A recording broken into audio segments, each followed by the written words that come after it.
நம்ம வீட்டில் evening snacks பாருங்கள், நம்ம கொடுக்க வேண்டியவங்களுக்கு நம்ம பார்த்திங்கன்னா கார பணியாரம், கேரட்டு, வெங்காயம், கடலப்பருப்பு, உளுந்தம்பருப்பு, அதுக்கப்புறம் பார்த்திங்கன்னா இட்லி மாவு, கொஞ்சம் ரவை, அதுக்கப்புறம் கொஞ்சம் கோதுமை மாவு எல்லாமே 3 கலக்கி வெங்காயம், கடலப்பருப்பு, உளுந்தம்பருப்பு, அதுக்கப்புறம் கேரட்டு, பச்சை மிளகாய் எல்லாம் கருவேப்பிலெல்லாம் போட்டு நல்லா வதக்கி மாவில் கலந்து இட்லி மாவில் கலந்து ஊற்றி பணியாரம் சுட்டாச்சு. சூப்பராக இருக்குது பாருங்கள், நல்லாயிருக்கும் இந்த பணியாரம்.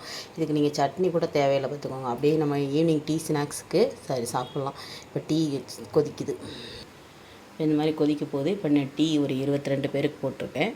அப்புறம் மத்தியானம் பார்த்திங்கன்னா நான் 27 பேருக்கு சிக்கன் குழம்பு சாப்பாடு செஞ்சாச்சு. இப்போ டீ கொதிச்சோடனே காட்டுறேன்.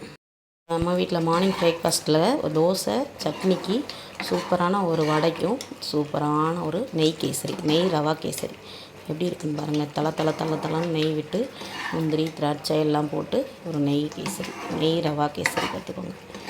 இந்த கேசரி ரெசிபி வேணும்னா சொல்லுங்கள், நான் வீடியோ எடுத்து போடுறேன், லிங்க் கொடுக்குறேன், பார்த்துக்கோங்க. சூப்பராக இருக்கும் இந்த ரவா கேசரி.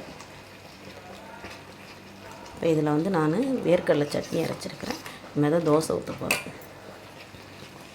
நல்லா இந்த மாதிரி இருந்தால் தான் கடைசியில் ரொம்ப நேரத்துக்கு பார்த்திங்கன்னா நல்லா கெட்டியாகாமல் நல்லா சூப்பராக இருக்கும்.